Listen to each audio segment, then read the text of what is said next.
আউযুবিল্লাহি মিনাশ শাইতানির রাজিম। বিসমিল্লাহির রহমানির রহিম। আমি এখন আমার কল্লা জমিতে আছি।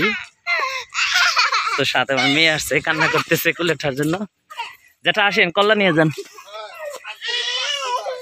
এই হলো আমাদের কল্লা খেত।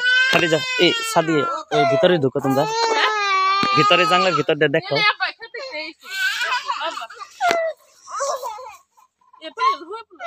কুলে নিয়ে ওই দিক দিয়ে যাও। তো আমি কয়েকদিন আগে এই দিকের ভিডিও দেখাইছিলাম আপনাদের। তখন গাছের নিচের দিকে কল্লা ছিল, এখন গাছ আলহামদুলিল্লাহ ভরপুর। তো আমি এর 2 দিন আগে কল্লা উঠাইছি, 140 কেজি হয়েছিল।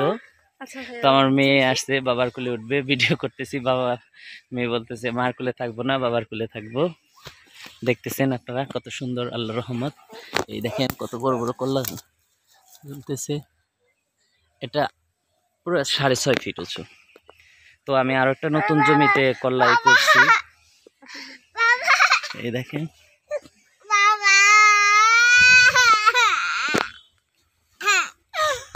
খেতেছি তোমার। এই হলো আমাদের, দেখেন আমরা কতটা পরিষ্কার পরিচ্ছন্ন। এটা হলো চলার রাস্তা। আমরা গতকাল কিছু সার দিয়েছি খেতে, দ্বিতীয়বার। জমি চাষের সময় একবার দিছি, তারপরে যখন ফুল আসলো তখন আমরা একবার সার দিছি, আর গতকাল দ্বিতীয়বার।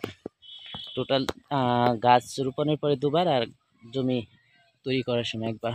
তো আমরা এখানে কিছু খিরাই গাছ লাগাই দিছি পরীক্ষামূলক। এই হলো আমাদের ইউলো কাঠ। এখানে অ্যাসিড জাতীয়, থিপস জাতীয় যে ক্ষতিকারক পোকা আছে এগুলো আটকা পড়ে মারা যায়।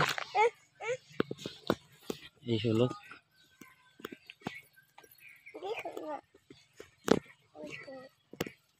দেখেন জমিটা, দেখেন কিভাবে পরিষ্কার রাখতে হয়। তো জমি যদি পরিষ্কার পরিচ্ছন্ন থাকে আর আপনার যদি চেষ্টা থাকে, আল্লাহর রহমতে জমিতে অবশ্যই ভালো ফলন পাবেন। কারণ 14% জমিতে 140 কেজি কল্লা কিন্তু কমের বিষয় না। তারপরে যে আবহাওয়া চলতেছিল, বৃষ্টি বাদলা, এবছর অন্যান্য বছরের চেয়ে বৃষ্টি বেশি হচ্ছে। তো কয়েকদিন আগেও একটা মুষলধারে বৃষ্টি হয়ে গেছে জানেন। দেখেন দেখেন কত সুন্দর কল্লা। আসলে আমার মেয়েকে জমিতে নিয়ে আসছি দেখানোর জন্য। আমার মেয়ের বয়স হলো 2 বছর 8 মাস। অনেক ঠান্ডা মেয়ে, কিন্তু বাবার কুলে ওঠার জন্য কান্না করতেছে। যদিও আমার কুলে না, এখন কাঁধে আছে মেয়ে। দেখেন কি পরিমাণ কল্লার জালি। তো আশা করতেছি সামনে আরো বেশি ফলন হবে।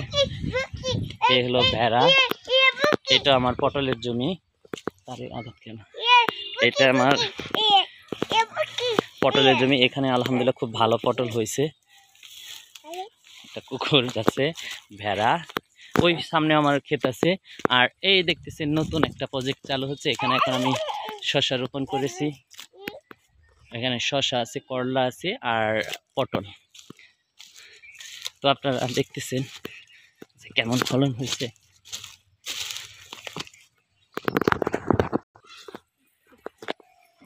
দেখতেছেন আল্লাহর রহমত। আজকে নভেম্বর মাসের 5 তারিখ, আমি অক্টোবর মাসের 21 তারিখে বীজ রোপণ করেছিলাম।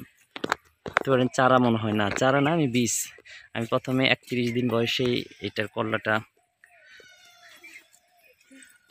হারভেস্ট করছি, মানে প্রথম উত্তোলন করছিলাম। দেখেন কল্লা গাছগুলি।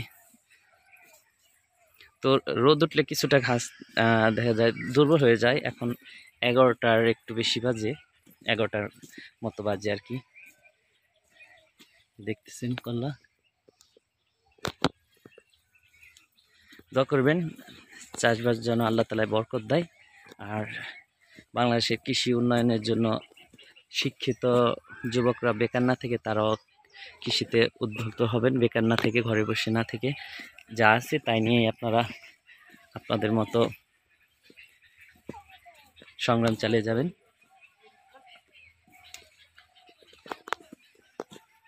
দেখেন কল্লার জালি। এই দেখেন আমি হাত দিয়ে আমার জানলাটাতে। আর কলা এখানে ছিঁড়তেও খুব ভালো হয়, অল্প সময়ে ছিঁড়ে যায়। এই হলো আমার রাজকন্যা। বাবা, মেয়েটা নানুর বাড়ি যেয়ে ঠান্ডা লেগে আসছে। ঘুমের দোয়া বলো বাবা, ঘুমাসার দোয়াটা বলো বাবা, ঘুমাসার দোয়া বলো। ঘুমাসার দোয়া কি জানো বাবা? আল্লাহুম্মা আমুতুয়া লা ইলাহা হ্যাঁ, লা ইলাহা বলো, লা ইলাহা ইল্লাল্লাহু।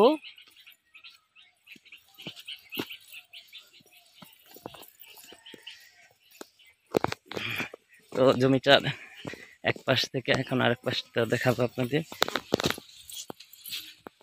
আমি সাইডে খাটো জাতের বটবডি রোপণ করছি। এই হলো দেখতেছেন উপরের পাশ থেকে। তো সবাই ভালো থাকবেন, আল্লাহ হাফেজ।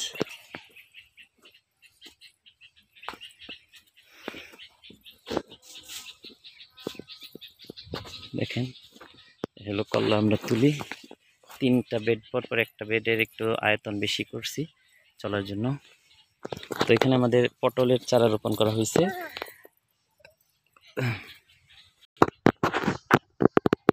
সাইডে অন্যান্য জমিতে সবে মাত্র চাষ দিতেছে। একই সময়ে জমি এগুলো খালি পড়েছিল, এই জমিগুলি খালি ছিল। আমি খালি না রেখে কিছুটা এই মুহূর্তেই কলা রোপণ করে দিচ্ছি যাতে আগাম বাজার পাওয়া যায়।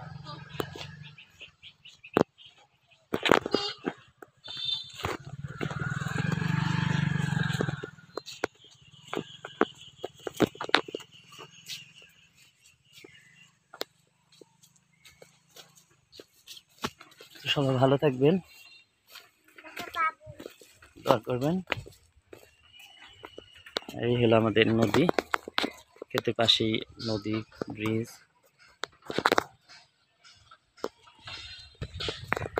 এটা আমাদের গাঙ্গুটিয়া বাজার। এই ব্রিজ পার হলে গাঙ্গুটিয়া বাজার, ওইটা ঢাকা পড়ছে, এটা ঢাকা জেলা। আর আমি যে জায়গায় দাঁড়িয়ে আছি এই যে ব্রিজের এই পাশ, এটা হলো মানিকগঞ্জ জেলা। একটু জায়গার জন্য ঢাকা মানিকগঞ্জ ভাগ হয়েছে। বাবা বাবা,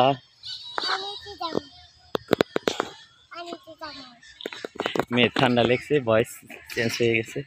এ অপরূপ সুন্দর একটা নদী। সবাই ভালো থাকবেন। আসসালামু আলাইকুম রহমতুল্লাহ।